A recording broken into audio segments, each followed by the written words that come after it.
நாம் கர்த்தருடைய வார்த்தைக்கு நேராய் கடந்து போகலாம். இந்த நாளிலும் கூட இஸ்ரவேல்ல முற்பிதாவாய் இருந்த ஒருவருடைய மனைவியை குறித்து நாம் என்ன செய்ய போகிறோம், தியானிக்க போகிறோம். இஸ்ரவேல் தேசத்தினுடைய 3 பிதாக்கள், ரொம்ப முக்கியமான பிதாக்கள், ஆபிரகாம், ஈசாக்கு, யாக்கோபு. இதில் ஆபிரகாமை குறித்து நம்ம நிறைய கேள்விப்பட்டிருக்கிறோம். ஈசாக்கை குறித்தும் யாக்கோபை குறித்தும் நாம் நிறைய கேள்விப்பட்டிருக்கிறோம், நாம் நிறைய கற்றிருக்கிறோம். அவர்களுடைய மனைவிமார்கள், ஆபிரகாமுடைய மனைவி சாராளை குறித்தும் நாம் தியானித்திருக்கிறோம். ஈசாக்கினுடைய மனைவி ரெபேக்காளை குறித்து அதிகமாய் சொல்லப்பட்டிருக்கான்னு எனக்கு தெரியல, ஆனால் அவங்க சபைக்கு அடையாளமானவர். அடுத்தது யாக்கோபு. யாக்கோபினுடைய 2 மனைவிமார்கள் இருந்தார்கள். அவருக்கு 2 மறுமனையாட்டிகள் இருந்தாங்க. அவங்கள தவிர்த்துட்டு பார்த்தா 2 மனைவிமார்கள், லேயாலும் ராகேலும். இவர்களை குறித்து அதிகமாய் என்ன செய்யப்பட்டதா எனக்கு நினைவில் இல்லைன்னா, பேசப்பட்டதா எனக்கு நினைவில் இல்லை. நானுமே அதிகம் அவங்களை குறித்து பேசினது கிடையாது. அதனால் இந்த நாளிலும் கூட யாக்கோபினுடைய மனைவியாக இருந்த லேயாளை குறித்து நாம் என்ன செய்ய போகிறோம், தியானிக்க போகிறோம். லேயாளுடைய வாழ்க்கை எப்படி இருந்தது, அந்த வாழ்க்கையில் கர்த்தர் என்ன செய்தார், 2 காரியம்தான். லேயாளுடைய வாழ்க்கையினுடைய சூழல் எப்படி இருந்தது என்பதை தியானிக்க போகிறோம். அடுத்து அந்த சூழ்நிலைகள் மத்தியில் தேவன் எப்படிப்பட்டவராய் தம்முடைய மகிமையை விளங்க பண்ணினார், லேயாளுக்கு என்ன காரியங்களை, எப்படிப்பட்ட நன்மைகளை தேவன் செய்தார் என்கிறதை குறித்து என்ன செய்ய போகிறோம், நாம தியானிக்க போகிறோம். சரி, யாக்கோபு, இந்த சம்பவம் உங்களுக்கு தெரியும் இல்ல? ஈசாக்கு, ரெபேக்காள் 2 பேரும் சேர்ந்து யாக்கோபை இந்த பதான் அராம் என்கிற தேசத்துக்கு அனுப்பி வைக்கிறாங்க. அங்க ரெபேக்காளுடைய அண்ணன் லாபான் அங்கே இருக்கிறார்.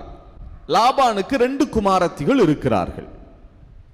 மூத்தவள் லேயாள், இளையவள் ராகேல்.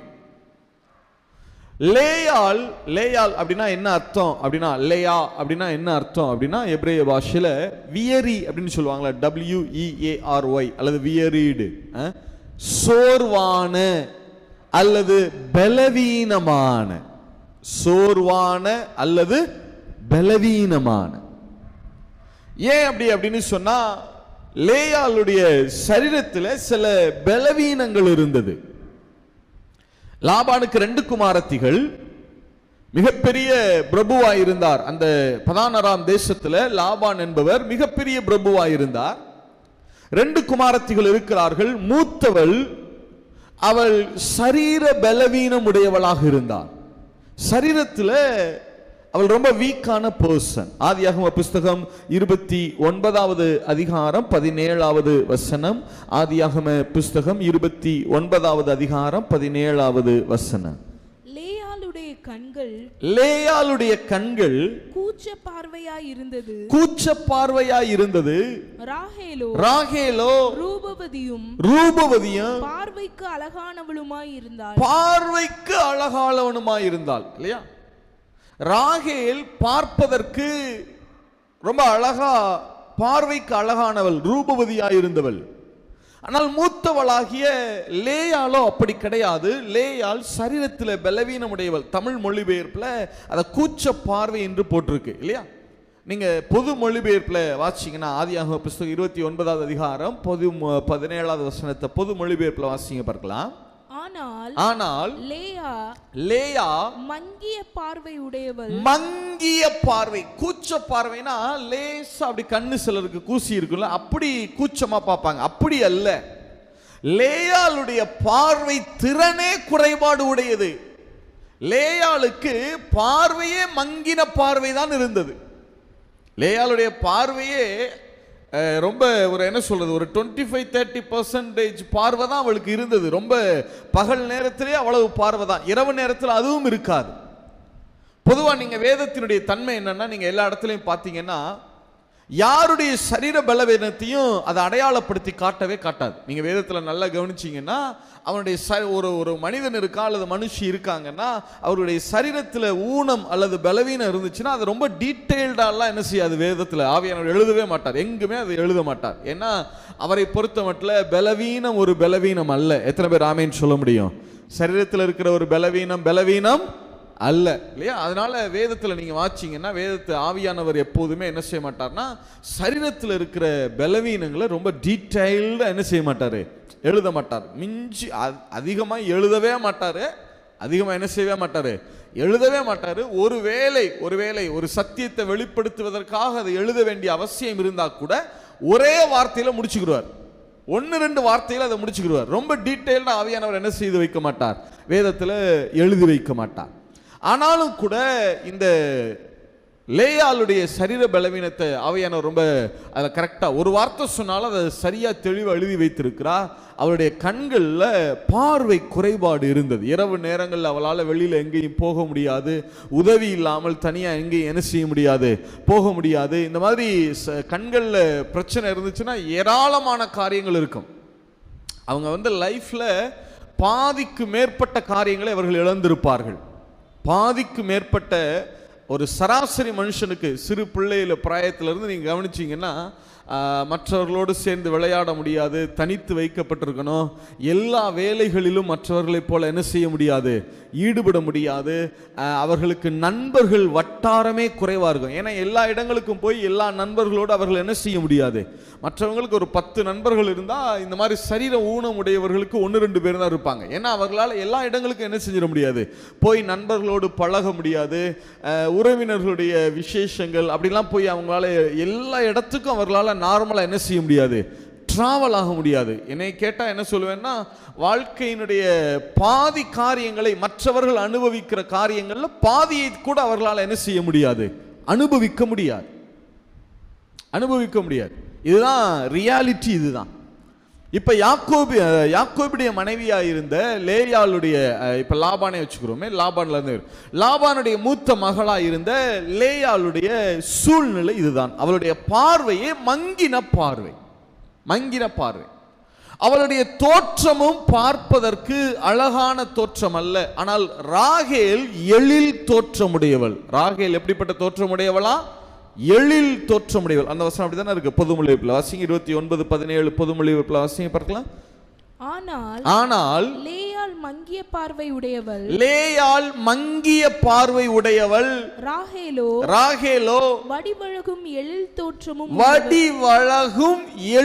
தோற்றமும் உடையவள். ராகேல். ஆனா லேயாள் பார்ப்பதற்கு அப்படி அல்ல. அவளுக்கு அந்த வடிவழகோ அல்லது எழில் தோற்றமோ கிடையாது. இதுதான் லேயாளுடைய வாழ்க்கையினுடைய சூழல்.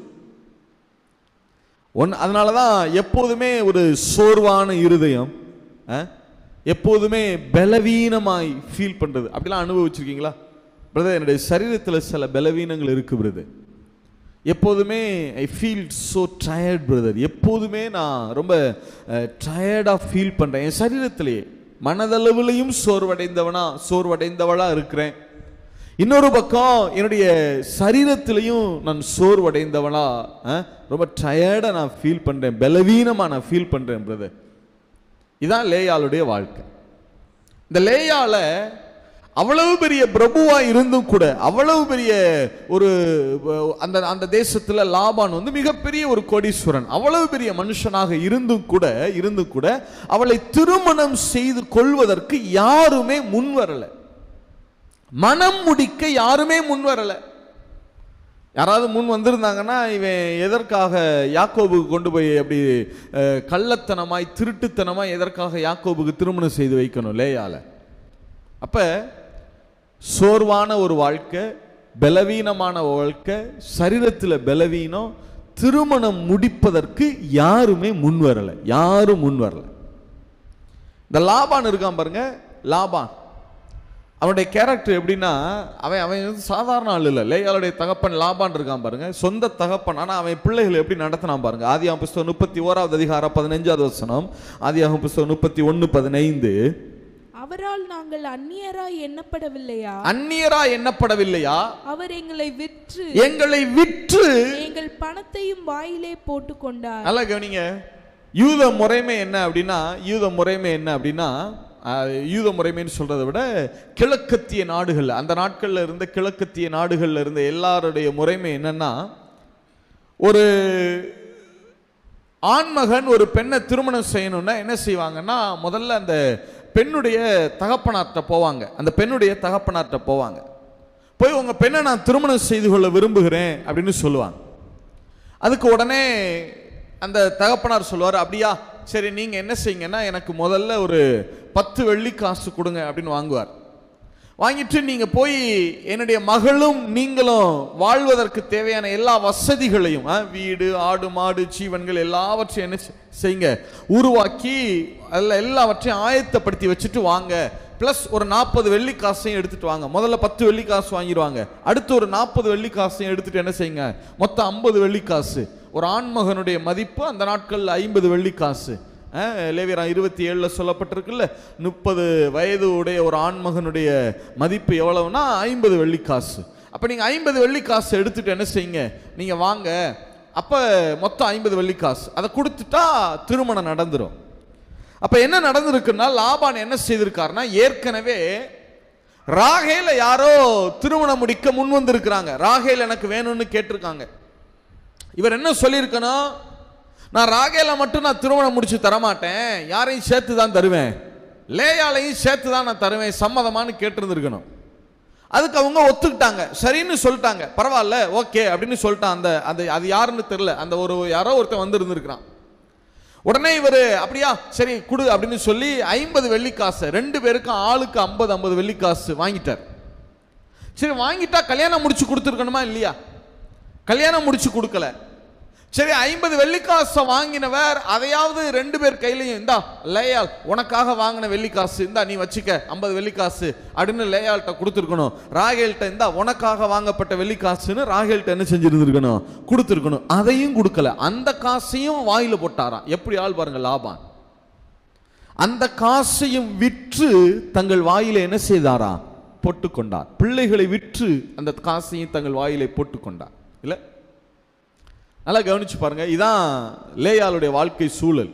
சரீரம் பலவீனமான சரீரம், திருமணம் முடிக்க யாரும் முன் வரல. சரி ஏதோ தப்பித்தவரி திருமணம் முடிக்க முன் வந்த ஒருத்தனைக்கும் என்ன பண்ணி கொடுக்கல, திருமணம் செஞ்சு கொடுக்கல. சொந்த தகப்பனை இப்படித்தான் நடத்தி கொண்டிருக்கிறான் பிள்ளைகளை. இதான் சூழல். இப்பதான் அங்க யாக்கோபு வருகிறார். லாபான் வீட்டுக்கு யாக்கோபு வருகிறார். யாக்கோபுக்கு லேயால பிடிக்கல, யாரைத்தான் பிடிக்கிறது, ராகேலை தான் பிடிக்கிறது. ஆக்சுவலா என்னன்னா, முறை பிரகாரம் பார்த்தா ஏசா, யாக்கோபினுடைய அண்ணன் ஏசா யாரை கல்யாணம் பண்ணணும், லேயால கல்யாணம் பண்ணணும். யாக்கோபு ராகேல கல்யாணம் பண்ணணும். ஆனா ஏசா பார்த்தா ஏசாவுக்கு லேயாளுடைய தோற்றமோ லேயாளுடைய பலவீனமோ பிடிக்காததுனால ஏசா லேயால கல்யாணம் பண்ணல. ஏசா யாரை கல்யாணம் பண்ணிட்டு போயிட்டான், கானானிய பெண்கள்ல கானானிய ஸ்திரீகள்ல சிலர் என்ன பண்ணிட்டு போயிட்டான், அவன் கல்யாணம் பண்ணிட்டு போயிட்டான். அங்கிருந்தே புறக்கணிப்பு ஆரம்பித்து இருக்கிறது. சரி இப்ப யாக்கோபு வர்றார். அவர் லேயால விரும்பல, ராகேல் மேல அவர் விருப்பம் கொள்கிறார். லாபான்ட்ட வந்து கேட்கிறார், நான் இந்த மாதிரி உங்க மகளை திருமணம் செய்யணும். அப்படியா சரி ஓகே, நீ எனக்கு ஒரு 10 வெள்ளிக்காசு கொடுக்கணும், இருந்தாலும் ஒரு 2 மாசம் என்கிட்ட வேலை செஞ்சிருக்கிற, அதனால பிரச்சனை இல்லை. நீ ராகேலுக்காக 7 வருஷம் என்கிட்ட வேலை செய்யணும், சம்மதமா? ரைட் ஓகே சம்மதம், 7 வருஷம் வேலை செய்யறேன். நல்லா யோசிச்சு பாருங்க. 7 ஆண்டு காலம் யாக்கோபு ராகேலுக்காக வேலை செய்து கொண்டிருக்கிறார். ஆனா லேயாளுக்கு அந்த 7 ஆண்டு காலத்துக்குள்ள திருமணம் முடித்து வைப்பதற்கு எந்த விதமான ஸ்டெப்பையும் லாபான் எடுக்கல. இனிமே தனக்கு ஒரு வாழ்க்கை அமையுமா அப்படின்னு சொல்றதுக்கு லேயாளுக்கு என்னவே கிடையாது. அவள் நம்புவதற்கு வாய்ப்பே கிடையாத ஒரு சூழல். சரி 7 வருஷம் வேலை செஞ்சுட்டான். அந்த திருமண நாளை கொஞ்சம் யோசிச்சு பாருங்க. இந்த 7 வருஷமும் என்னெல்லாம் கேட்டிருப்பாங்க லேயாள்கிட்ட சுற்றி இருக்கிறவங்களாம். என்னப்பா ராகேலுக்கு ஒரு யாக்கோபு வந்துட்டான், உனக்கு இன்னும் யாரும் வரலையா, உன்னைய திருமணம் செய்து கொள்ள இன்னும் யாரும் வரலையா, உனக்கு வாழ்க்கை அமைத்து கொடுக்க இன்னும் இந்த லாபான் ஆயத்தமா இருக்கு, எவ்வளவு கேட்டிருந்திருப்பாங்க. எவ்வளவு அவளுடைய இருதயம் காயப்பட்ட இருதயமா இருந்திருக்கும். யோசிச்சு பாருங்க, எவ்வளவு ஹர்ட் பண்ணப்பட்டிருப்பா, எத்தனை பேரால. நிறைய பேருக்கு இந்த இங்கீதம்னு சொல்லுவாங்கல்ல, அது சுத்தமாக இருக்காது. பார்த்துருக்கீங்களா? நிறைய பேருக்கு குழந்தை இருக்காதுன்னு தெரியும், குழந்தை இல்லைன்னு தெரியும். அதை கேட்டால் காயப்படுவாங்கன்னு கூட தெரியாமல் அதையே திரும்ப திரும்ப கேட்பாங்க. பார்த்துருக்கீங்களா? என்ன இன்னும் ஒன்றும் குழந்தை இல்லையா அப்படிம்பாங்க. பார்த்துருக்கீங்களா? திருமணம் ஆயிருக்காது, என்ன இன்னும் உனக்கு ஒருத்தனை வரலையா அப்படின்னு கேட்பாங்க. பார்த்துருக்கீங்களா? இதை கேட்கக்கூடாது, நேரடியாக என்ன செய்யக்கூடாது, கேட்கக்கூடாதுங்கிற இங்கிதம் கூட என்ன செய்யாது, நிறைய பேருக்கு இருக்காது. பார்த்துருக்கீங்களா? அவங்களுடைய குறைவுகளை டைரக்டாக கேட்பாங்க. பார்த்துருக்கீங்களா? என்ன இன்னும் வாடகை வீட்டிலேயே தானே இருக்கீங்க, சொந்த வீடு இல்லையா?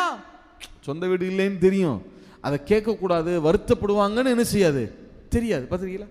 ஹட் பண்ணுறதுக்குன்னே இருக்கிற கிருபை பெற்ற ஆளுகள்லாம் நிறைய இருக்கு. காயப்படுத்துறதுக்குன்னே என்ன பெற்ற ஆளுக, கிருபை பெற்ற ஆளுக. லேயால எவ்வளவு பேர் காயப்படுத்தி இருப்பாங்க. சரி, 7 வருஷம் ஆச்சு யாக்கோபுக்கு ராகேலுக்கு திருமணம். யோசிச்சு பாருங்க. அதே வீட்டில் தான் லேயாலும் இருக்கிறாங்க. கிழக்கத்தி நாடுகளில் சாயங்காலத்தில் தான் அந்த மேரேஜ் நடக்கும். இரவு நேரத்தில் தான் மேரேஜ் நடக்கும். காலையிலிருந்து வீடு ஒரே கொண்டாட்டமாக இருக்கிறது. உறவினர்கள்லாம் வந்திருக்கிறாங்க. யாக்கோபுக்கும் ராகேலுக்கும் சாயங்காலம் கல்யாணம். எல்லா உறவுகளும் வந்திருக்கிறாங்க. ராகேலுடைய தோழிகள்லாம் வந்திருக்கிறாங்க. ஏகப்பட்ட உறவுகள், அந்த ஊரில் இருக்கிற பெரிய மனிதர்கள்லாம் வந்திருக்கிறாங்க. வீடே அப்படியே கோலாகலமாக இருக்கிறது. இப்போ லேயாளுடைய மனப்பான்மை எப்படி இருந்திருந்திருக்கும் யோசிச்சு பாருங்க. எல்லாராலும் புறக்கணிக்கப்பட்டு, எல்லாராலும் அவமானகரமாய் கருதப்பட்டு, சாபமாய் கருதப்பட்டு எப்படி இருந்திருக்கும் யோசிச்சு பாருங்க. யோசிச்சு பாருங்க. மூத்தவள் இருக்க இளையவள் தங்கைக்கு திருமண ஏற்பாடுகள் நடந்து கொண்டிருக்கிறது. அந்த நாள் முழுவதும் லேயாள் எவ்வளவு வருத்தப்பட்டிருப்பாங்க, எவ்வளவு அந்த அங்கீகாரம் இல்லாததுனால எவ்வளவு புறக்கணிக்கப்பட்டிருந்திருப்பாங்க இல்லை? சரி, அந்த நாள் இரவுல லேயாள் பார்க்க, மூத்தவள் பார்க்க இளையவளுக்கு என்ன நடக்கிறது, திருமணம் நடக்குது. ராகேலுக்கு திருமணம் நடக்குது. திருமணம் நடக்குது. சரி, திருமணம் நடக்குதுல்ல, அதுக்கு அடுத்ததை பாருங்களேன். அந்த இரவுல யாக்கோபு ராகேலு தங்களுடைய வாழ்க்கையை துவக்கணும். ஆனால் யாக்கோபோடு வாழ்க்கையை துவக்குவதற்கு ராகேல் அனுப்பப்படாமல் லேயா அனுப்பப்படுறாங்க. எப்படி இருந்திருக்கும் லேயாவுக்கு? யாக்கோபு லேயாவை விரும்பல, ராகேலை தான் விரும்பினார். ஆனா அங்கே லாபானுடைய தந்திரம், லாபான் வலுக்கட்டாயப்படுத்துகிறார். வேற வழி இல்லை, இவன் இல்லைன்னா இவனுக்கு இன்றைக்கு நீ இவனோடு இன்றைக்கு நீ வாழ்க்கையை துவக்கலைன்னா உனக்கு என்னவே கிடையாது, வாழ்க்கையே கிடையாதுன்னு சொல்லி வலுக்கட்டாயப்படுத்தப்பட்டு இப்ப ராகேலுக்கு பதிலாக லேயாள் அந்த யாக்கோபினோடு வாழ்க்கையை துவக்குவதற்கு அனுப்பப்படுகிறாள். யோசிச்சு பாருங்க எப்படி இருந்திருக்கும். இப்ப வாழ்க்கையை துவக்கிறாள் இல்லையா? அப்ப லேயாளுக்கு திருமணம் முறைப்படி நடக்கல. யாக்கோபுக்கு இரவுல மனைவியாக லேயாள் கொடுக்கப்பட்டாலும் மணவரையில லேயாள் அமரவே இல்லை. லேயாளுக்கு திருமணம் முறை பிரகாரம் நடத்தப்படவில்லை. லேயாளுடைய வாழ்க்கையில முறைப்படி எதுவுமே நடக்கல. இந்த திருமணங்கள் எல்லாம் பார்த்தீங்கன்னா இந்த ட்ரெடிஷனை ரொம்ப முக்கியத்துவப்படுத்துவாங்க. அது ஏன் செய்கிறாங்க செய்யலைன்னு என்ன செய்யாது தெரியாது. ஆனால் எதை முக்கியத்துவப்படுத்துவாங்க அதிகமாக? ட்ரெடிஷனை, இதை தான் செய்யணும், இப்போ இது இப்படி இருக்கணும். அதுக்கு நிறைய காரணங்கள் இருக்கலாம், அதை நான் தவறு சொல்லலை, ட்ரெடிஷனை நான் தவறுன்னு சொல்லலை. ஆனால் நிறைய எது முக்கியத்துவப்படுத்தப்படும்னா இது போல் விழாக்களில் ட்ரெடிஷன்ஸ், அந்த பாரம்பரிய முறைமைகள் ரொம்ப முக்கியத்துவப்படுத்தப்படும். இதை இப்படி தான் செய்யணும், இந்த பக்கம் நிற்கணும், வலது பக்கம் நிற்கணும், இப்படி செய்யணும், இதை முதல்ல செய்யணும், அதுக்கு அடுத்து இதை செய்யணும், அதை பண்ணணும், இதை பண்ணணும், ஏராளமான முறைமைகள். ஆனால் எல்லாமே ராகேலுக்கு தான் முறைப்படி நடந்ததை ஒழிய லேயாளுக்கு ஒன்றுமே முறைப்படி செய்யப்படலை. முறை பிரகாரம் யாக்கோபுக்கு லேயாள் மனைவி ஆகல. திருமண ரிங் மாத்தி, நம்ம இதுல பைபிள் மாத்திர மாதிரி ரிங் மாத்திர மாதிரி அங்க முறை பிரகாரம் என்ன செய்யப்படல. லேயாள் திருமணம் அவளுக்கு நடக்கல. எப்படி இருந்திருக்கும்? ஏன்னா இது ஒரு நாளோட இது முடிஞ்சு போற விஷயம் இல்லை. பாருங்க, இது காலங்காலமாய் லேயாளுடைய வாழ்க்கையை பாதிக்கும். எத்தனை ஆண்டு காலம் அதுக்கு பிறகு இந்த சம்பவத்தை சொல்லி சொல்லி சொல்லி சொல்லி சொல்லி காட்டி பேசியிருப்பாங்க. உனக்கு என்ன கல்யாணம் என்ன சொல்லிக்கிற மாதிரியா உனக்கு நடந்துச்சு கல்யாணம்? உனக்கு கல்யாணம் என்ன 4 பேர் மெச்சிக்கிற மாதிரியா நடந்துச்சு உன் கல்யாணம்? உனக்கு எங்க கல்யாணமே நடக்கலையே, இரவுல கொண்டு போய் உன்னை விட்டுட்டு வந்தாங்க, அவ்வளவுதானே. உனக்கு என்ன, நீ என்ன மனவரையிலையா உட்கார்ந்தா? ஜோடிச்சாங்களா? உனக்கு மணப்பெண்ணுக்குரிய எல்லா காரியங்களும் உனக்கு செய்யப்பட்டதா? எதுவுமே கிடையாது உனக்கு. எத்தனை காலம் அது அது வந்து ஒரு நாள் நிகழ்வு இல்லை, அவருடைய வாழ்க்கையில் அது மாறாத ரணமாறு அது மாறிடும் பாருங்க இல்லை. அதுக்கப்புறம் எத்தனை காலங்கள் லேயால கேட்டிருந்திருப்பாங்க, எவ்வளவு புறக்கணிப்பு பாருங்க. சரீரத்தில் பலவீனம், சோர்வான வாழ்க்கை,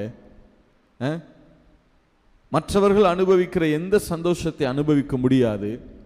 திருமணம் செய்வதற்கு யாரும் முன் வரல, முன் வந்தவனுக்கும் கூட தன்னை என்ன செய்து கொடுக்கல, திருமணம் செய்து கொடுக்கல தகப்பன்.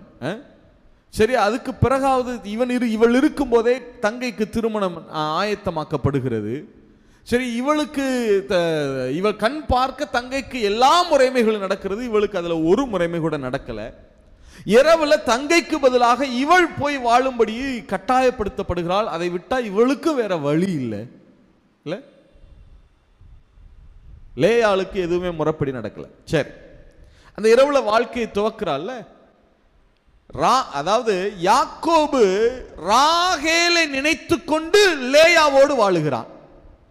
யோசிச்சு பாருங்க, இது எப்படி இருக்கணும். ஒரு பெண்ணுடைய ஸ்தானத்துல இருந்து யோசிச்சு பாருங்க. தன்னுடைய கணவன் இன்னொரு பெண்ணை நினைத்து கொண்டு தன்னோடு வாழுகிறான். அந்த பெண்ணுக்கே தெரியாம இல்ல, தெரிந்தே யாக்கோபு மனதளவுல ராகேலை நினைத்து கொண்டு லேயாளோடு வாழ்க்கையை எப்படி இருந்திருக்கும் லேயாளுக்கு? எந்த அங்கீகாரமும் கிடையாது லேயாளுக்கு. வாழ்க்கையில அவள் பட்ட பாடுகள், மனிதர்களுடைய அங்கீகாரம் இல்லாததுனால புறக்கணிக்க, இப்படிலாம் அனுபவிச்சு, இப்படிலாம் பார்த்துருக்கீங்களா?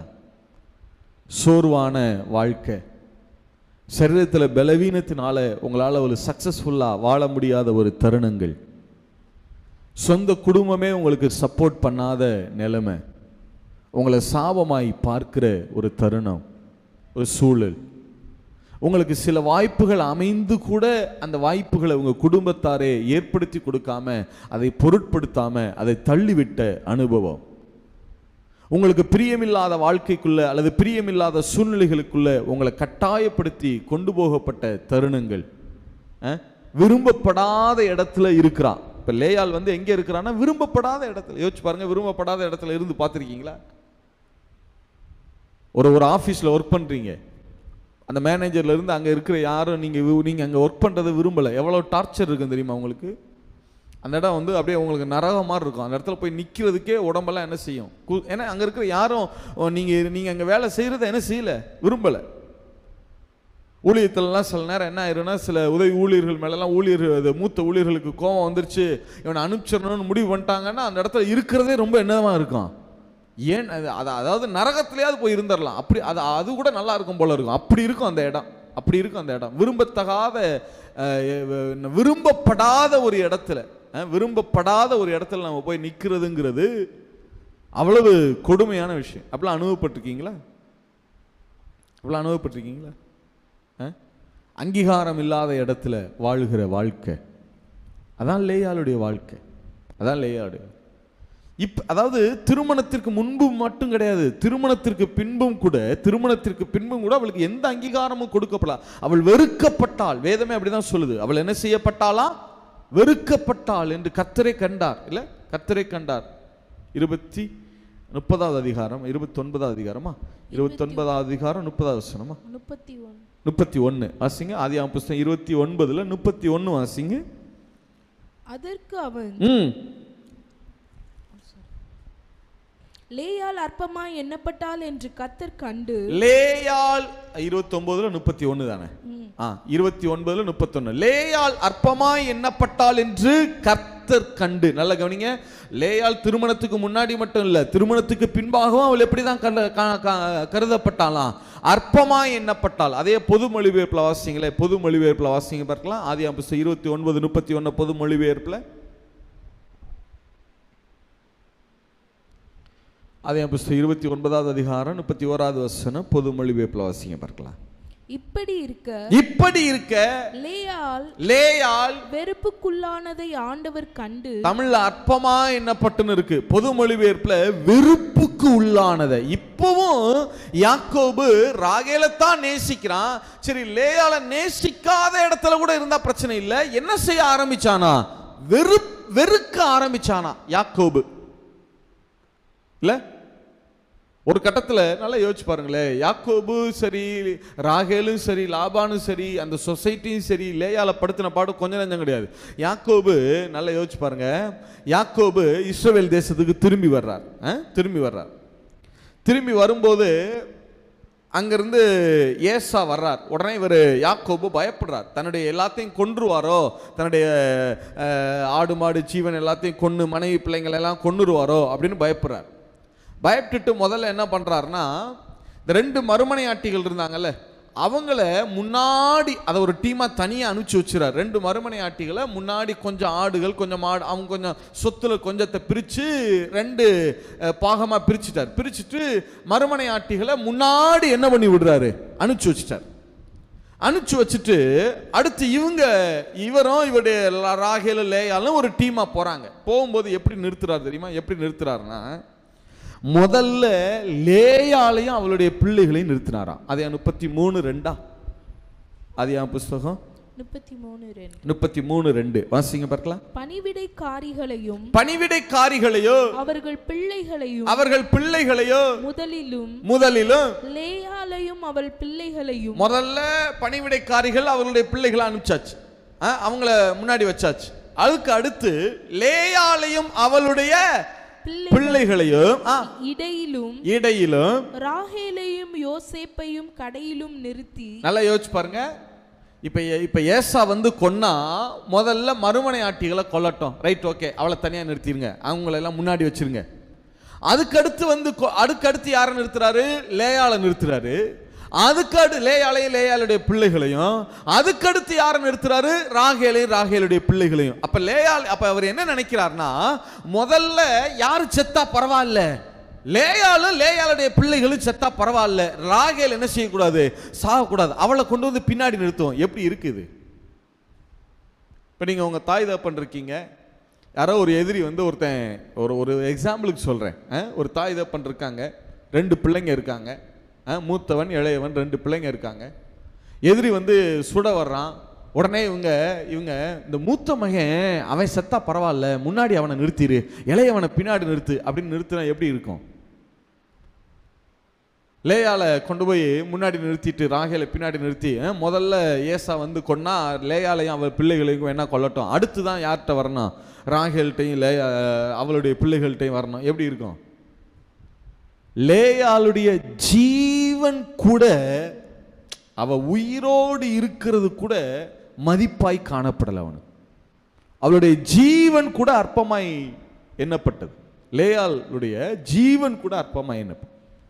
இதுதான் லேயாளுடைய வாழ்க்கை, இதுதான் லேயாளுடைய லைஃப். சரியா? இதுதான் சூழல். ஆனா இந்த லேயாளுக்கு கர்த்தர் என்னவெல்லாம் செய்தார்னு பார்க்க போறோம். இதுவரை லேயாளுடைய லைஃப் எப்படி இருந்துச்சுன்னு பார்த்தோம் இல்லையா? இந்த லேயாளுக்கு சோர்வான, பலவீனமான, எந்த சரீர பலவீனமுடைய, மற்ற மனிதர்களைப் போல வாழ முடியாத, திருமணம் செய்து கொள்வதற்கு ஆட்கள் இல்லாத, அப்படிப்பட்ட வாய்ப்புகள் இருந்தும் கூட சொந்த தகப்பனே அதை தட்டி விட்டுட்டான். அதுக்கு அடுத்து வலுக்கட்டாயமாய் ஒருவனுக்கு மனைவியாய் கொடுக்கப்படுகிறாள். விரும்பப்படாத இடத்திலே வாழ வேண்டிய ஒரு சூழல் இருக்கிறது. எதுவுமே அவளுடைய வாழ்க்கையில முறைப்படி என்ன செய்யப்படல. அற்பமாய் எண்ணப்படுகிறாள், வெறுக்கப்படுகிறாள். அவளுடைய ஜீவன் கூட ஒரு பொருட்டாக என்ன செய்யப்படல, கருதப்படல. உயிர் கூட, அவளுடைய உயிர் கூட, அவள் உயிரோடு இருக்கிறது கூட ஒரு பொருட்டாக என்ன செய்யப்படல, கருதப்படல.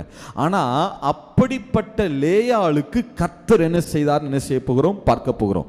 வாசிங்க பார்க்கலாம். ஆதியாகம புஸ்தகம் 29வது அதிகாரம் 31வது வசனம். ஆதியாகம புஸ்தகம் 29வது அதிகாரம் 31வது வசனம்.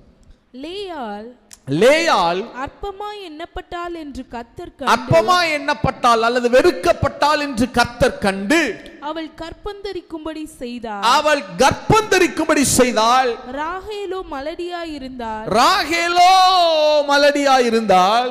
லேயாள் கர்ப்பவதியாகி லேயாள் கர்ப்பவதியாகி ஒரு குமாரனை பெற்று கர்த்தர் என் சிறுமையை பார்த்தருளினார். கர்த்தரின் சிறுமையை பார்த்தருளினார். இப்பொழுது என் புருஷன் என்னை நேசிப்பார் என்று சொல்லி அவனுக்கு ரூபன் என்று பெயரிட்டாள். இப்ப லேயா அற்பமா எண்ணப்பட்டால், வெறுக்கப்பட்டால், சிறுமைப்படுத்தப்பட்டால் என்று கர்த்தர் கண்டு லேயாளுடைய கர்ப்பத்தை தான் முதலாவது கர்த்தர் திறந்தார். ராகேலுடைய கர்ப்பத்தை அல்ல, லேயாளுடைய கர்ப்பத்தை தான் கர்த்தர் முதலாவது திறந்தார். ரூபனை வெளிப்பட பண்ணினார். அல்ல கவனிங்க, இது சாதாரண காரியம் அல்ல. ஏதோ ஒரு குழந்தை பிறந்துச்சு, ஒரு இன்சிடென்ட் கிடையாது. ஏன் அப்படின்னா மற்றவர்கள்லாம் குழந்தை பிறப்பது, குழந்தையை பெற்றுக்கொள்வது ஒரு அவர்களுடைய வாழ்க்கையினுடைய ஒரு பாகமாக இருந்திருக்கலாம். ஆனால் லேயாளுடைய பெற்ற அந்த ரூபன் அப்படி கிடையாது. ரூபன் சாதாரணமானவன் அல்ல. இஸ்ரவேலுடைய 12 கோத்திரங்களின் முதல் கோத்திரத்தின் தலைவன் தான் இந்த ரூபன். இப்ப லேயாள் ஒரு குழந்தையை பெற்றெடுக்கல, ஒரு கோத்திர பிதாவை பெற்றெடுத்தார். இஸ்ரவேல்ல 12 கோத்திரம், 12 கோத்திரத்தையும் துவக்கி வைத்தவள், அந்த கோத்திர பிதாக்களுடைய பிறப்ப, வம்ச வரிசைய, அட்டவணைய துவக்கி வைத்தவள் ராகேல் அல்ல, லேயாள். லேயாள் ஒரு குழந்தைக்கு தாய் அல்ல, ஒரு கோத்திரத்துக்கு தாயாக மாற்றப்பட்டாள். எத்தனை பேர் ஆமென் சொல்ல முடியும்? அவளை கர்த்தர் ஒரு குழந்தைக்கு ரூபனை கொடுத்ததனுடைய அர்த்தம் என்னன்னா, அவளுடைய கர்ப்பம் முதலாவது திறக்கப்பட்டதனுடைய மேன்மை என்னன்னா, அவளை கர்த்தர் சாதாரண குழந்தைக்கு தாயாக்கல, அவளை ஒரு கோத்திரத்துக்கே தாயாக மாற்றினார். எத்தனை பேர் ஆமென் சொல்ல முடியும்? நல்லா நீங்க நினைவில் வைத்துக் கொள்ளுங்க சிஸ்டர், நினைவில் வைத்துக் கொள்ளுங்க பிரதர். மனிதர்கள் உங்களை புறக்கணிக்கலாம், மனிதர்கள் உங்களை அவமானப்படுத்தலாம், மனிதர்கள் உங்களை தள்ளி வைக்கலாம், நீங்க ஒரு சின்ன ஆளுன்னு சிறுமைப்படுத்தலாம், நீங்க குறுகி போனவளாய் காணப்படலாம். நான் சொல்றேன், கர்த்தர் உங்களை குறுக்கத்தின் தாயாக அல்ல, கர்த்தர் உங்களை பெருக்கத்தின் தாயாக வைத்திருக்கிறார். எத்தனை பேர் ஆமென் சொல்ல முடியும்? எந்த இடத்துல நெருக்கமும் குறுக்கமும் இருக்கிறதோ அந்த இடத்துல தான் தேவன் விசாலத்தை உண்டு பண்ண வல்லமையுள்ளவராக இருக்கிறார். இல்ல, தாவீது சொல்லும்போது சொன்னார், நான் நெருக்கத்திலிருந்து கர்த்தரை நோக்கி கூப்பிட்டேன், அவர் என்னை கேட்டருளி விசாலத்திலே கொண்டு வந்து வைத்தார். எந்த ஒரு யாருடைய வாழ்க்கையில விசாலம் வரப்போகுதுன்னா, யார் குறுக்கத்தின் மத்தியில, சிறுமையின் மத்தியில, நெருக்கத்தின் மத்தியில நீங்க கடந்து போகிறீங்களோ உங்க வாழ்க்கையில தான் கர்த்தர் ஒரு பெருக்கத்தை கட்டளையிட வல்லமையுள்ளவராக இருக்கிறார். எத்தனை பேர் ஆமென் சொல்ல முடியும்? அப்ப ரூபனை கர்த்தர் லேயாளுக்கு முதல்ல கொடுத்துருது. நோக்கம் என்னன்னா அவளை ஒரு குழந்தைக்கு தாயாக மாற்ற விரும்பல. இஸ்ரவேலின் 12 கோத்திர பிதாக்களின் வம்ச அட்டவணையை துவக்கி வைத்தது லேயாள் தான். எவ்வளவு பெரிய கணம் பாருங்க. இல்ல, லேயாள் தான் 12 கோத்திரங்களினுடைய அட்டவணையை துவக்கி வச்சா. சரி, முதல்ல அவளை ஒரு அவ்வளவு நெருக்கத்தில் இருந்து கர்த்தர் இப்ப எதை நோக்கி கொண்டு போகிறா? ஒரு பெருக்கத்தை நோக்கி என்ன செய்கிறா? கொண்டு போகிறா. முதல் காரியம். சரி, வாசிங்க பார்க்கலாம், தொடர்ந்து வாசிங்க. ஆதியாகமம் புத்தகம் 29:32 வாசிங்க பார்க்கலாம். 33 வாசிங்க பார்க்கலாம். மறுபடியும் அவள் கர்ப்பவதியாகி ஒரு குமாரனை பெற்று நான் அற்பமாய் எண்ணப்பட்டதை கர்த்தர் கேட்டருளி இவனையும் எனக்கு தந்தார் என்று சொல்லி அவனுக்கு சிமியோன் என்று பெயரிட்டார். சிமியோன் அப்படின்னா எபிரேய பாஷையில ஹியரிங், கேட்கிறது, காது கொடுத்து கேட்கிறது. இல்ல, யோசிச்சு பாருங்க, லேயாளுடைய சத்தத்தை அவருடைய குடும்பத்திலையும் சரி, சொசைட்டிலையும் சரி யாருமே கேட்கல. இன்க்ளூசிவ் யாக்கோபு கணவன் உட்பட, தகப்பனார் உட்பட யாருமே அவருடைய சத்தத்துக்கு செவி கொடுக்கல. எத்தனை புலம்பல்கள், எத்தனை அங்கலாய்ப்புகள் இருந்துச்சு. அது யாருமே லேயாளுடைய சத்தத்துக்கு செவி கொடுக்கல. எனக்கு முறைப்படி செஞ்சு வைங்க, இப்படிப்பட்ட ஒரு வாழ்க்கை வேணாம், யாக்கோபு எனக்கு கணவரா கொடுத்துடாதீங்க, எனக்கு இதெல்லாம் வேணாம், யாரோ ஒருத்தர் இருந்தா கூட பரவாயில்ல, ஆனா எனக்கு முறைப்படி செய்து வைங்க, இப்படி திருட்டுத்தனமாகலாம் என்னுடைய திருமணம் என்ன செய்ய வேண்டாம், நடக்க வேணாம். எவ்வளவு பேசியிருப்பா, எவ்வளவு கேட்டிருப்பா, யாருமே அந்த சத்தத்துக்கு என்ன செய்யல, செவி கொடுக்கல. லேயாளுடைய சத்தத்திற்கு யார் செவி கொடுத்தார்களோ இல்லையோ, கர்த்தர் அந்த சத்தத்தை கேட்டருளினார். எத்தனை பேர் ஆமென் சொல்ல முடியும்?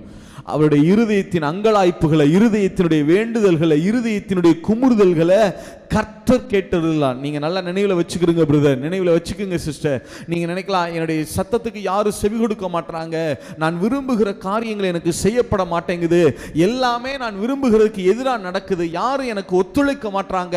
கர்த்தருடைய நாமத்தினால சொல்றேன், நம்முடைய ஆண்டவர் இரட்சகருமாகிய இயேசுவின் நாமத்தினால நான் சொல்றேன், நிச்சயமாய் சொல்றேன், யார் உங்களுடைய சத்தத்தை கேட்டிருக்காங்களோ இல்லையோ, கர்த்தர் உங்களுடைய சத்தத்தை கேட்டிருக்கிறார். நீங்க விட்ட பெருமூச்சை கூட அவருடைய காதுகள் கேட்டிருக்கிறது. நீங்க விட்ட பெருமூச்சை கூட அவர் கேட்டிருக்கிறார்.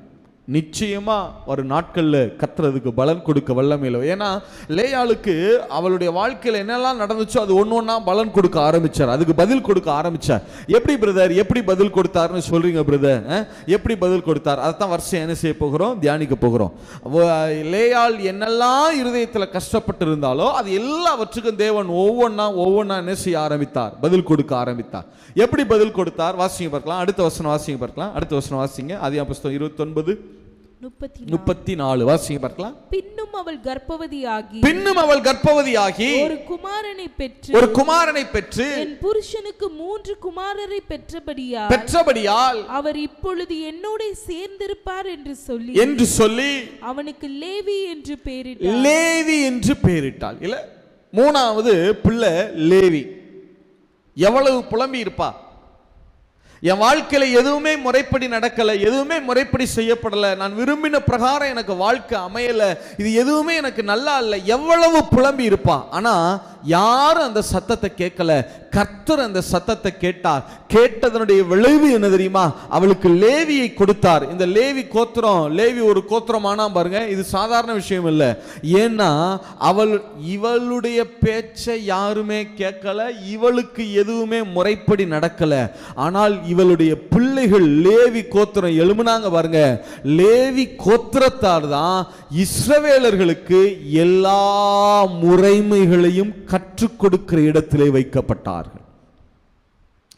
லேவி கோத்திரம், லேயாளுடைய சந்ததியா இருந்த லேவி கோத்திரத்தார் தான், லேயாளுடைய பிள்ளைகள் லேவியர்கள் தான் எழும்பி இஸ்ரவேலர்களுக்கு எல்லா ஆராதனை முறைமைகள், எல்லா பலி முறைமைகள், எல்லா பண்டிகை முறைமைகள், எல்லா வாழ்க்கை முறைமைகள், எல்லா அரசாங்க முறைமைகள், எல்லா முறைமைகளையும் கற்றுக் கொடுத்தது சமஸ்த இஸ்ரவேலுக்குமே. 12 கோத்திரத்துக்கும் எல்லா முறைமைகளையும் கற்றுக் கொடுத்தது லேயாளுடைய வம்சத்தில் வந்த, லேயாளுடைய வயிற்றுல வந்த லேவி கோத்திரத்தார் தான் கற்றுக் கொடுத்தது. யோசிச்சு பாருங்க, எத்தனை நாட்கள் கதறி இருப்பா, எனக்கு எதுவுமே முறைப்படி செய்யப்படலையே, என்னுடைய வாழ்க்கையில் எந்த ஃபங்க்ஷனும் முறைப்படி, ஒரு ஸ்திரீக்கு என்னால் எதெல்லாம் முறைப்படி செய்யப்படணுமோ அது எதுவுமே எனக்கு முறைப்படி செய்யப்படலைன்னு எத்தனை நாட்கள் கதறியிருப்பா. ஆனால் இவளுடைய பிள்ளைகள் தான் எழும்பி இஸ்ரவேலுக்கே சகல முறைமைகளையும் கற்றுக் கொடுக்கிறவர்களாக மாறினாங்க. எத்தனை பேர் ஆமேன்னு சொல்ல முடியும்? நீங்கள் நினைக்கலாம் பிரதர், என் வாழ்க்கையில் எதுவுமே சரியான பிரகாரம் நடக்கலை பிரதர், அல்லது என் வாழ்க்கையில் எதுவுமே முறைப்படி நடக்கலை பிரதர், எனக்கு நடக்க வேண்டிய எதுவும் ஸ்பெஷலாகவே என்ன செய்யப்படலை, திருமணம், என்னுடைய வாலிபத்தில் செய்யப்பட வேண்டிய காரியங்கள், ஃபங்க்ஷனு, ஒரு பர்த்டே, எதுவுமே எனக்கு என்ன செய்யப்படலை, முறைப்படி நடக்கலை பிரதர். நான் சொல்கிறேன் பிரதர், நான் சொல்கிறேன், கர்த்தருடைய நாமத்தை முன்னிட்டு சொல்கிறேன், உங்களுக்கு எதுவுமே சரியாக நடக்கலைன்னு சொல்கிறீங்கல்ல, நான் சொல்கிறேன், நீங்கள் லட்சக்கணக்கான மக்களுடைய வாழ்க்கையில் அநேகம் காரியங்களை கற்பிக்கிறவர்களாகவும் முறைப்படி நடத்துகிறவர்களாகவும் அதை முறைமைப்படுத்துகிறவர்களாகவும் உங்களை வைக்க தேவன் வல்லமையுள்ளவராக இருக்கிறார். எத்தனை பேர் ஆமேன்னு சொல்ல முடியும்? எத்தனை பேர் ஆமேன்னு சொல்ல முடியும்? நீங்கள் நினைக்கிறீங்க இதெல்லாம் எனக்கு கிடைக்கலைன்னு, நான் சொல்கிறேன், அதெல்லாம் உங்களுக்கு ஏன் கிடைக்கலைன்னா அது எல்லாவற்றையும் உங்கள் கையில் யாரும் கொண்டு வந்து சில காரியத்தை கொடுக்கலைன்னு நீங்கள் நினைக்கிறீங்க. நான் சொல்கிறேன், நீங்கள் உங்களுக்கு கிடைக்கலைன்னு சொல்கிற அந்த காரியங்கள் எல்லாவற்றையும் நீங்கள் லட்சக்கணக்கான மக்களுக்கு கொடுக்கிற இடத்துல கர்த்தர் உங்களை வைத்திருக்கிறார். உங்களை வாங்குகிற இடத்துல வைக்கல, எந்த இடத்துல கர்த்தர் வச்சிருக்கிறாரு? கொடுக்கிற இடத்துல கர்த்தர் வச்சிருக்கிறார். யாரும் என் கையில் வந்து கொடுக்கலையே, எனக்கு இதை நடத்தலையேன்னு நீங்கள் நினைக்கிறீங்க. நான் சொல்கிறேன், கர்த்தருடைய நாமத்தை முன்னிட்டு சொல்கிறேன், கர்த்தர் சொல்கிற வார்த்தையை சொல்கிறேன், எனக்கு இது செய்யப்படலைன்னு நீ நினைக்கிற, ஆனால் உன்னை கொண்டு தான் அநேகருடைய வாழ்க்கையில் பல நன்மைகளை நான் செய்ய போகிறேன். எனக்கு இந்த நன்மை செய்யப்படலன்னு நீ நினைக்கிற, அது உன்னுடைய இருதயத்தில் காலங்காலமாய் வடுவாய் மாறி இருக்கிறது.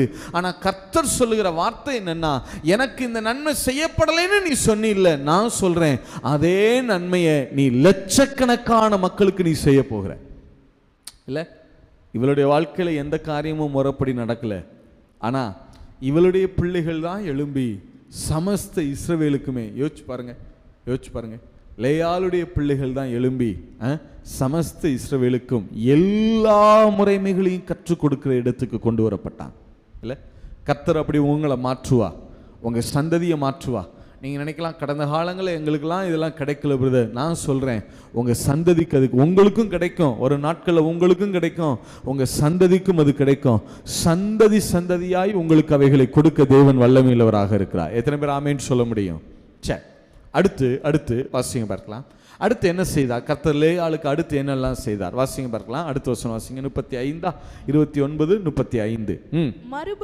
மறுபடியும் அவள் கர்ப்பவதியாகி ஒரு குமாரனை பெற்று இப்பொழுது கர்த்தரை துதிப்பேன் என்று சொல்லி அவனுக்கு யூதா என்று பெயரிட்டாள். யோசிச்சு பாருங்க, லேயாளுடைய வார்த்தைகளுக்கு மதிப்பே கிடையாது.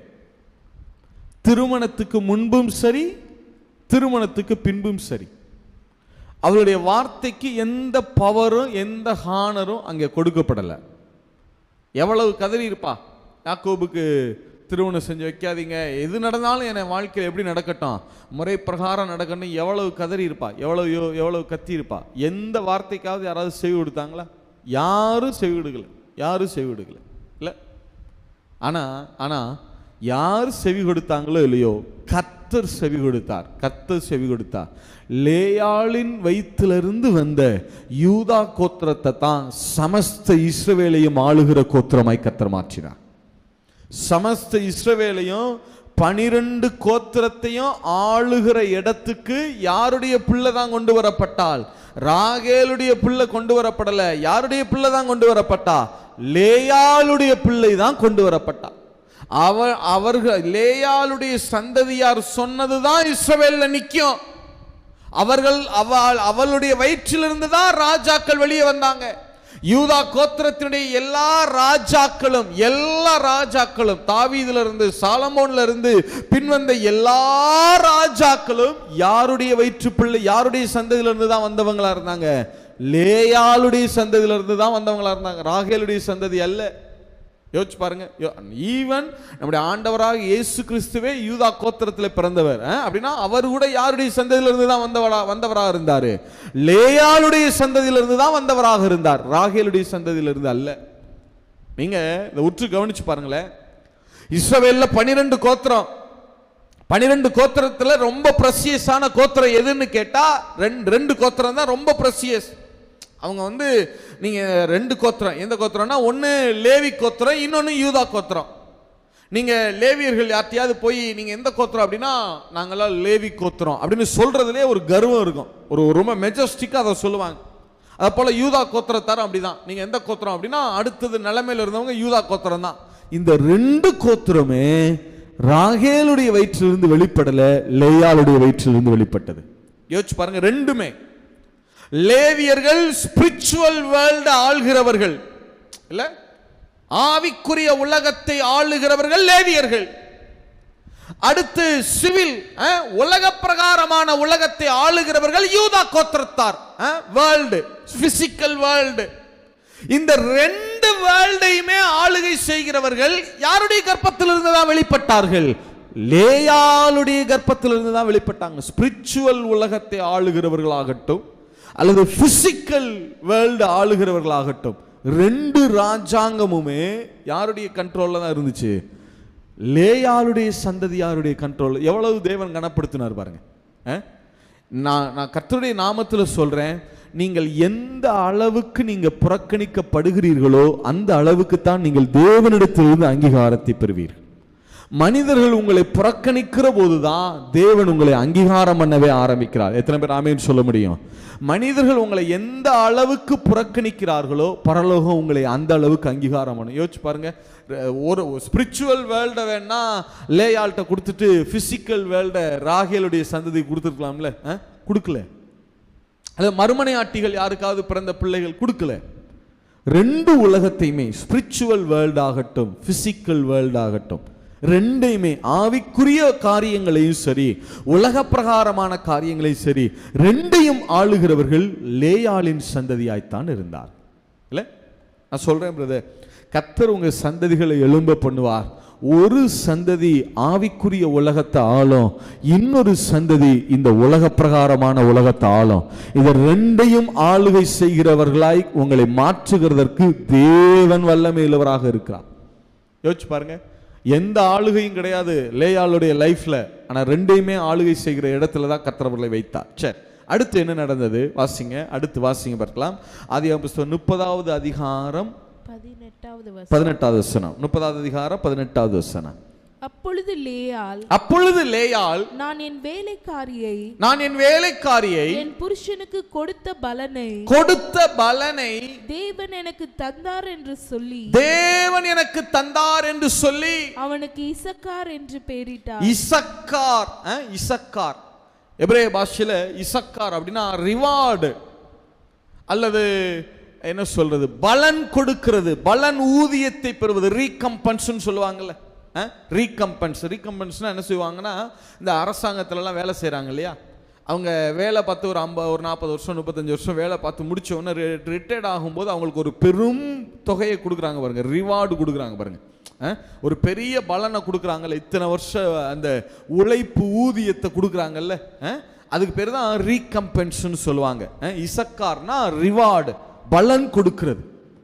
அவ அவ்வளவு கஷ்டப்பட்டா, மனிதர்களால் புறக்கணிக்கப்பட்டா, மனிதர்கள் எந்த ரிவார்டையும் லேயாளுக்கு கொடுக்கல. மனிதர்கள் லேயாளுக்கு ரிவார்டு கொடுத்தாங்களோ கொடுக்கலையோ, லேயாளுக்கு ரிவார்டு கொடுக்க கர்த்தர் போதுமானவராக இருந்தார். எத்தனை பேர் ஆமென் சொல்ல முடியும்? லேயாளின் சந்ததி தான் 12 கோத்திரங்கள்ல நிறைய இடங்கள்ல ஆசீர்வாதமான பகுதியை சுதந்தரித்தவர்கள். ராகேலின் சந்ததி அல்ல, மறுமனையாட்டிகளின் சந்ததி அல்ல, லேயாளின் சந்ததி தான் சுதந்தரிச்சாங்க. ஈவன் ஆசரிப்பு கூடாரத்துக்கு முன்பாக கூட வரிசையில் நிற்கிறது இப்ப ஆசரிப்பு கூடாரம் இருந்துச்சு இல்லையா, தேவன் நடுவாக வீற்றிருப்பார் இல்லையா, அவருக்கு முன்பாக கிழக்கு பகுதியில் முதல் பாளையமா இறங்கின அத்தனை பேரும் லேயாளுடைய வம்சத்தார். என்னாகும் புஸ்தகம் 2வது அதிகாரம் 3வது வசனம் வாசிங்க. 3வது வசனம் வாசிங்க. என்னாகும் புஸ்தகம் 2வது அதிகாரம் 3வது வசனம். யூதாவின் பாளையத்து கொடியுடைய சேனைகள் சூரியன் உதிக்கும் கீழ்ப்புறத்திலே, அதாவது ஆசரிப்பு கூடாரத்துக்கு முன்னாடி கிழக்கு திசையில தேவன் பார்க்கும்படியா கீழ்ப்புறத்திலே பாளையம் இறங்க வேண்டும். கீழ்ப்புறத்துல கிழக்கு பகுதியில் ஆசரிப்பு கூடாரத்துக்கு இப்ப தேவன் வீற்றிருக்கிறாரா, அவர் கிழக்கு நோக்கி அமர்ந்திருப்பார். அவருக்கு நேர் முன்னாடி 3 கோத்திரம் இருக்கணும். எந்தெந்த கோத்திரம்னு பாருங்க. 1 யூதா கோத்திரம், 3வது வசனம். அடுத்து 5வது வசனம் வாசிங்க. அவன் அருகே இசக்கார் கோத்திரத்தார் பாளையம். இப்ப யூதாவுக்கு பக்கத்துல இசக்கார் கோத்திரம். அடுத்து 7வது வசனம். அவன் அருகே செபுலோன் கோத்திரத்தார் பாளையம் இறங்க வேண்டும். நல்லா யோசிச்சு பாருங்க, ஆசீர்வாத கூடாரம் எப்படி இருக்கு இல்லையா. அவருக்கு முன்னாடி 3 கோத்திரம் இருக்கும்.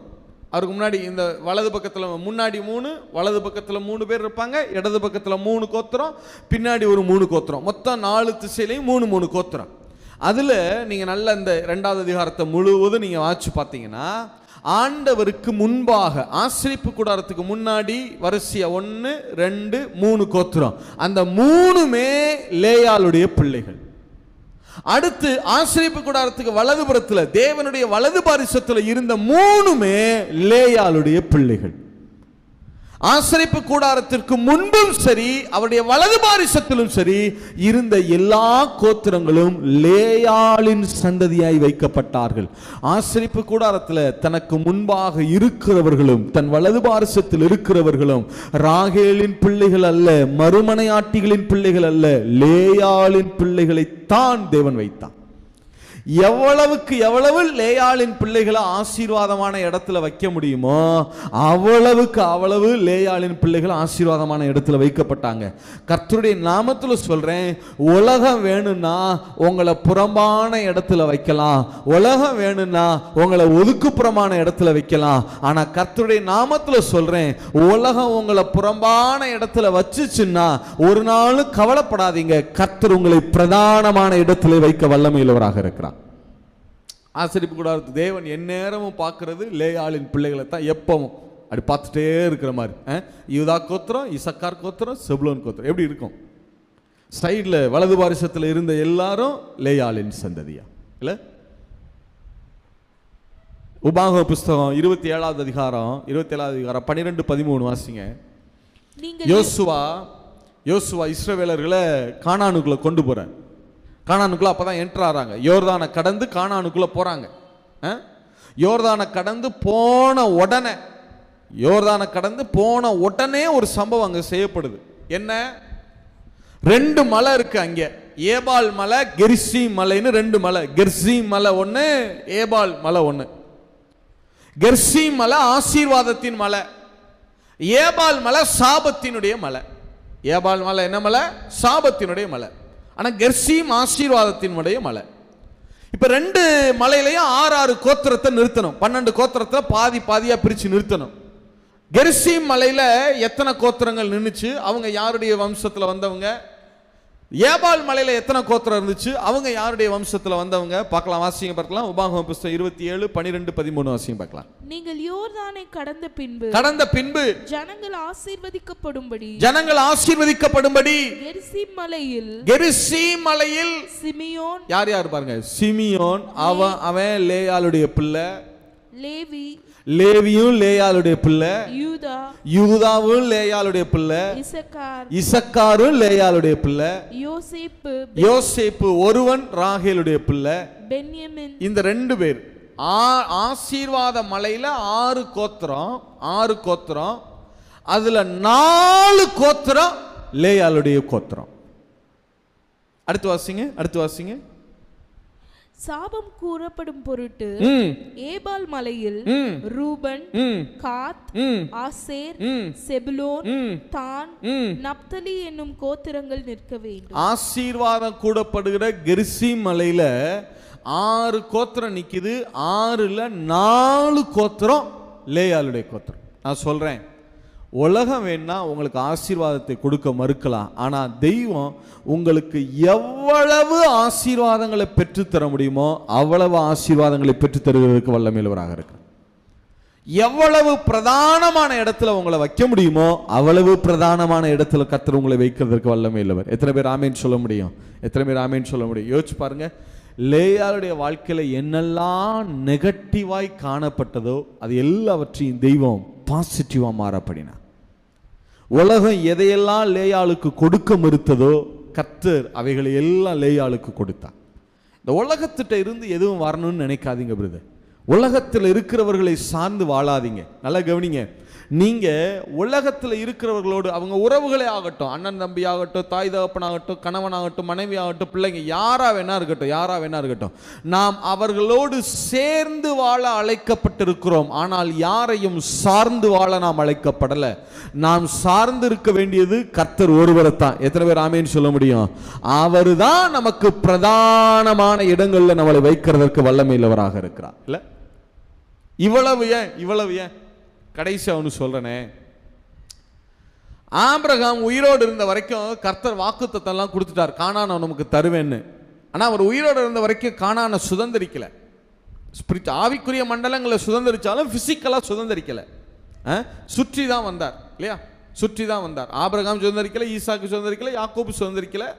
அவங்களுக்கு இருந்த ஒரே ஒரு இடம் எதுன்னா, இந்த எப்ரோன் அப்படிங்கிற இடத்துல மக்பேலா குகை இருக்கிறது, அந்த கல்லறை பூமி இருக்கிறது. அந்த கல்லறை பூமி மட்டும்தான் ஆபிரகாம், ஈசாக்கு, யாக்கோபுக்கு சொந்தமான ஒரே ஒரு இடம். எதுன்னா அவர்களுடைய சுதந்திரம் எதுனா, ஏன்னா முற்பிதாக்களின் சுதந்திரம் அது பாருங்க இல்லையா?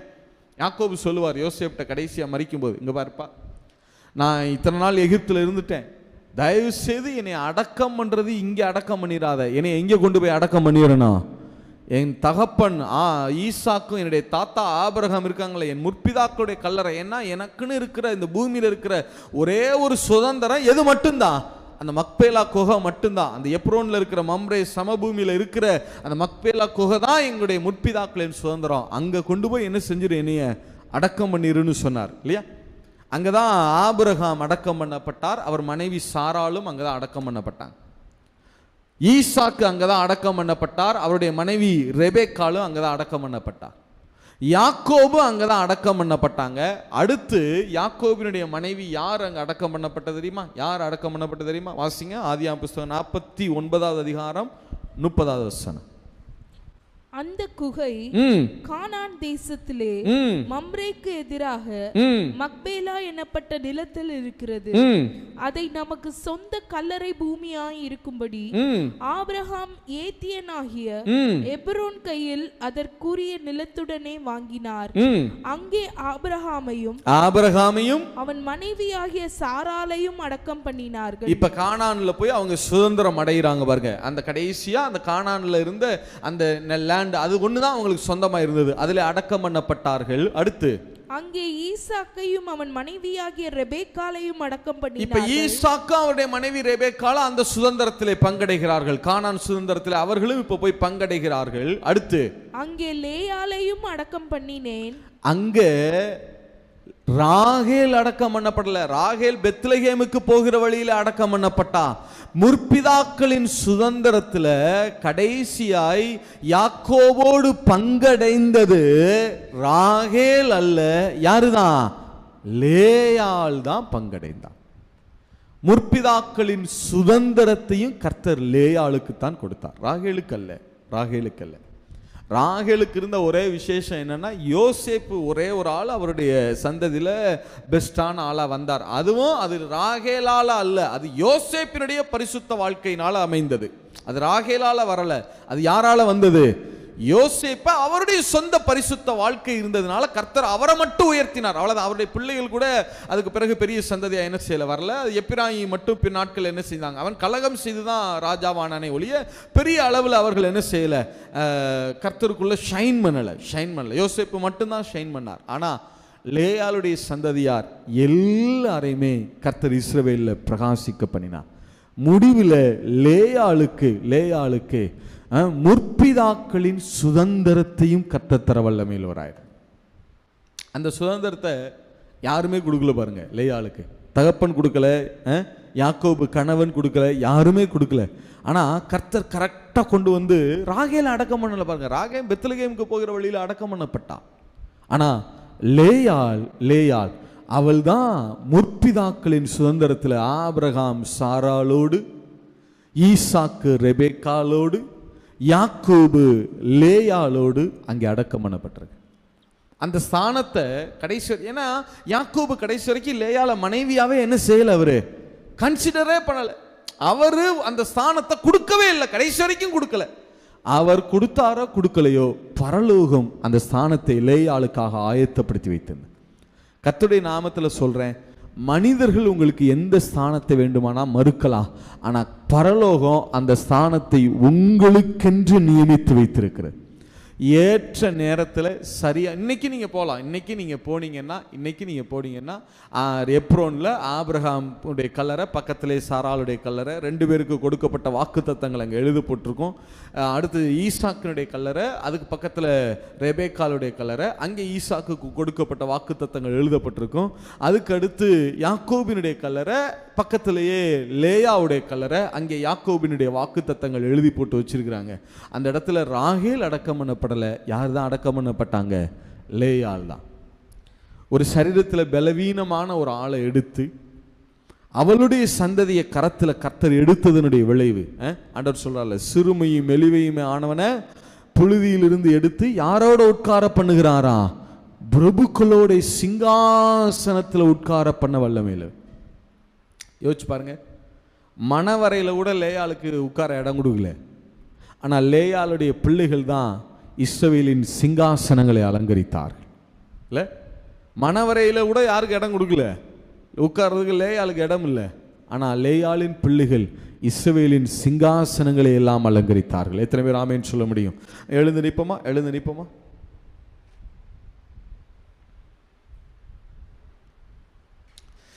கண்களை மூடி, உங்களுடைய சரீரத்தில் சில பலவீனங்கள் இருக்கலாம்ன்றது, உங்களுடைய சரீரத்தில் சில பலவீனங்கள் இருக்கலாம் சிஸ்டர். என்னால் பெரிய அளவில் எதையும் ஃபிசிக்கலாக செய்ய முடியலைன்னு நீங்கள் சோர்வடைந்து இருக்கலாம் பிரதர். மற்ற மனிதர்களைப் போல என்னால் நினைத்ததை புசிக்க முடியல, நினைத்த இடத்துக்கு போக முடியல, நினைத்த காரியங்களை செய்ய முடியல. நான் ஃபிசிக்கலாக பாதிக்கப்பட்டிருக்கிறேன், அதனால நான் மனதளவிலையும் பாதிக்கப்பட்டிருக்கிறேன் பிரதர். எல்லாரும் என்னை புறக்கணிக்கிறாங்க பிரதர். மற்ற மனிதர்கள் அனுபவிக்கிற சந்தோஷங்கள்ல, நீதியான சந்தோஷங்கள்ல கொஞ்சத்தை கூட என்னால் அனுபவிக்க முடியல பிரதர். நான் புறக்கணிக்கப்பட்டவளா இருக்கிறேன். எனக்குன்னு என்னுடைய எந்த நன்மையையும் ஆயத்தப்படுத்த என்னுடைய குடும்பம் தயாரா இல்லை. வந்த 1-2 நன்மைகளை கூட, வாய்ப்புகளை கூட என்னுடைய குடும்பத்தாரே அதை கெடுத்து விட்டுட்டாங்க பிரதர். நான் விரும்பப்படாத வாழ்க்கைக்குள்ள போகிறேன், நான் விரும்பப்படாத இடத்துல இருக்கிறேன். நான் விரும்புகிறேன் பிரதர், எனக்கு பிரச்சனை இல்லை. ஆனால் என்னை விரும்பி ஏற்றுக்கொள்ளணும்ல, என்னை அவங்க விரும்பி ஏற்றுக்கொண்ட வாழ்க்கைக்குள்ள நான் போகல பிரதர். நான் விரும்பப்படாத இடத்துல இருக்கிறேன் பிரதர். எனக்கு அது ரொம்ப வேதனையா இருக்கு. நான் புறக்கணிக்கப்படுகிறேன். என்னுடைய ஜீவன் கூட அற்பமா எண்ணப்படுது பிரதர். பிரதர், என்னுடைய வாழ்க்கையை விடுங்க, நான் உயிரோட இருக்கிறது கூட அற்பமா எண்ணப்படுது பிரதர். என்னுடைய ஜீவன் கூட ஒரு பொருட்டாக எண்ணப்படலை. கர்த்தருடைய நாமத்தில் சொல்றேன் சிஸ்டர், கர்த்தருடைய நாமத்தில் சொல்றேன், இயேசுங்கிற நாமத்தில் நான் இதை உங்களுக்கு பிரகடனப்படுத்துகிறேன். லேயாளுடைய இந்த எந்த சூழல் இருந்தாலும் ஒரு நாளும் நீங்க கலங்க வேண்டாம். லேயாளுக்கு காரியங்களை நடப்பித்தவர் உங்களுக்கும் காரியங்களை நடப்பிக்க வல்லமையுள்ளவராக இருக்கிறார். நீங்க ஒரு குறுக்கத்தினுடைய துவக்கம் அல்ல, கர்த்தர் உங்களை ஒரு மாபெரும் பெருக்கத்தின் துவக்கமா வச்சிருக்கிறார். கோத்திரத்தின் தலைவர்கள், கோத்திர பிதாக்கள், பிரபுக்கள், ராஜாக்கள், உலகத்தை ஆளுகிறவர்கள், ஆவிக்குரிய உலகத்தையும் இந்த பிசிக்கல் வேர்ல்டையும் ஆளுகிறவர்கள் உங்களுடைய கர்ப்பத்திலிருந்து புறப்பட்டு வருவார்கள். உங்க சந்ததியிலிருந்து அப்படிப்பட்டவர்களை எழும்ப பண்ண கர்த்தர் போதுமானவராக இருக்கிறார். அப்படிப்பட்டவர்களை எழும்ப பண்ண ராஜாக்களையும் ஆசாரியர்களையும் லேவியர்களையும் பிரபுக்களையும் எழும்ப பண்ண நம்முடைய கர்த்தர் வல்லமையுள்ளவராக இருக்கிறார். யாரு எதை செய்ய முடியுமோ இல்ல, கர்த்தரால் இதை செய்ய முடியும். ஆவிக்குரிய மண்டலத்தையும் உங்க பிள்ளைங்க எழும்பி வந்து ஆளுவாங்க. இந்த சரீர பிரகாரமான இந்த உலகத்தையும் உங்க பிள்ளைகள் எழும்பி வந்து ஆளுவாங்க.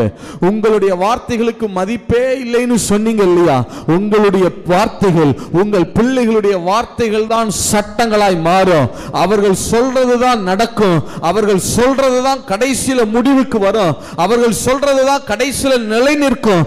அப்படிப்பட்ட இடத்துல, ஸ்தானத்துல உங்களையும் உங்கள் பிள்ளைகளை கொண்டு வந்து நிற்க பண்ண கர்த்தர் போதுமானவர். யோசிச்சு பாருங்க. ஆவிக்குரிய உலகத்தையும் அவர்கள் கையில தான், லேயாளின் சந்ததியின் கையில தான் கொடுத்தார். உலக பிரகாரமான காரியங்களையும் கர்த்தர், உலக பிரகாரமான இந்த பிசிக்கல் வேர்ல்டையும் லேயாளுடைய சந்ததியில தான் கர்த்தர் கொடுத்தார். கர்த்தருடைய நாமத்தில் சொல்றேன், அவர் உங்களுடைய எல்லா ஜெபத்தையும் கேட்டிருக்கிறார் சிஸ்டர். உங்களுடைய எல்லா ஜெபத்தையும் அவர் கேட்டிருக்கிறார் பிரதர். அதையெல்லாம் அவர் கேட்கல நினைக்காதீங்க. எதுவும் உங்களுக்கு முறைப்படி நடக்கலை நினைக்காதீங்க. நீங்க தான் உலகத்திற்கே சகல முறைமைகளையும் கற்றுக் கொடுக்கிற இடத்துல நிற்பீங்க. ஆவிக்குரிய முறைமைகள் எல்லாவற்றுக்கும் விளக்கம் சொல்லுகிற இடத்துல நீங்களும் உங்கள் பிள்ளைகளும் நிற்பீங்க. அப்படிப்பட்ட ஸ்தானத்துல உங்களை நிற்க பண்ண கர்த்தர் போதுமானவராக இருக்கிறார். நான் சொல்றேன், எவ்வளவு உலகம் வேணா உங்களுக்கு ஆசீர்வாதமற்ற பகுதிகளை கொடுத்திருக்கலாம், வேல்யூ இல்லாத சொத்துக்களை உங்களுக்கு பிரிச்சு கொடுத்திருக்கலாம், மதிப்பில்லாத இடங்களை நிலங்களை உங்க தலையில கட்டியிருக்கலாம். ஆனா நான் சொல்றேன், நீங்களும் உங்கள் பிள்ளைகளும் கெரிசி மலையில நிற்பீங்க, ஆசீர்வாத மலையில நிற்பீங்க.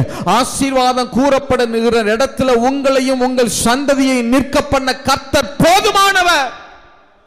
முற்பிதாக்களின் சுதந்திரத்துல நீங்க தான் பங்கடைய போறீங்க.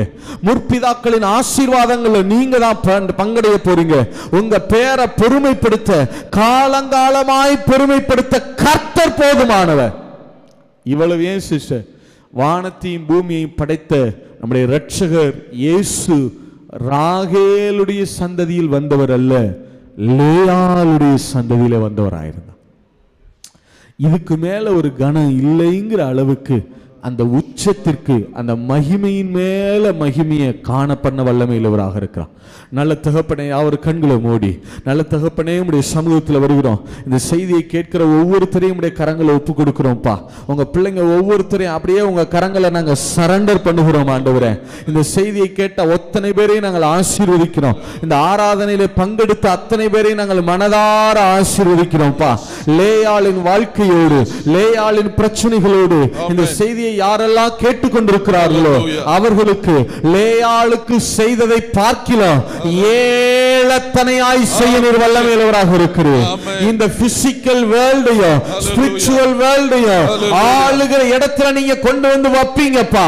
முற்பிதாக்களின் சுதந்திரத்துல நீங்க பங்கடைய வைப்பீங்க ஆண்டவரே. சந்ததி சந்ததியாய் இவர்கள் ஆளுகை செய்வார்கள். ஆமென். அப்படி சொல்லி உங்க பிள்ளைகளை நாங்க மனதார பிளஸ் பண்றோம்ப்பா, மனதார நாங்க ஆசீர்வதிக்கிறோம்ப்பா. இப்போது இருக்கிறதை பார்க்கலாம் 1000 மடங்கு ஆசீர்வதிக்கப்படுவார்களாக. இவர்களுடைய காத்திருப்பெல்லாம் இந்த ஆண்டுக்கு முடிவுக்கு வருவதாக. இந்த 2022 இவர்களுடைய காத்திருப்பு எல்லாவற்றையும் தேவன் முடிய பண்ணுவீராக. நீங்க அப்படி செய்ய போற கிருபைக்காக நாங்க தேங்க் பண்றோம் ஆண்டவரே, தேங்க் பண்றோம். லேயாளை நினைத்துள்ள தெய்வம் இவர்களையும் நீங்க நினைச்சிருக்கிறீங்கப்பா. இந்த ஆண்டு உங்க பிள்ளைகளுக்கு நினைவு கூறுதலின் ஆண்டாக இருக்கும். எல்லா காரியங்களையும் உங்க பிள்ளைகளை நீங்க நினைவு கூறுவீங்க. ஒவ்வொரு காரியத்துல நினைவு கூறுவீங்க. பிசிக்கலா நினைவு கூறுவீங்க, ஸ்பிரிச்சுவலா நினைவு கூறுவீங்க, ஆசீர்வாதத்துல நினைவு கூறுவீங்க. இறுதியில கெரிசிம் மலை மேல, ஆசீர்வாதத்தின் மலை மேல கொண்டு வந்து நிறுத்துவீர் ஐயா. நன்றி ஆண்டவரே. நீங்க அப்படி செய்யப்படுற கிருபைக்காக நாங்கள் நன்றி செலுத்துகிறோம்.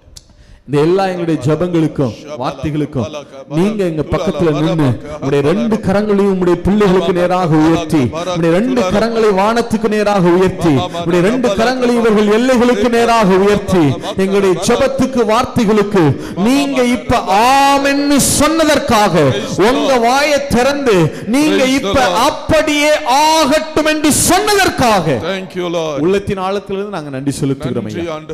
எல்லாவற்றையும் மீட்பெருமை பெருமான இயேசு கிறிஸ்துவின் நாமத்தில் ஜெபிக்கிறோம் ஜீவனுள்ள நல்ல பிதாவே. ஆமென்.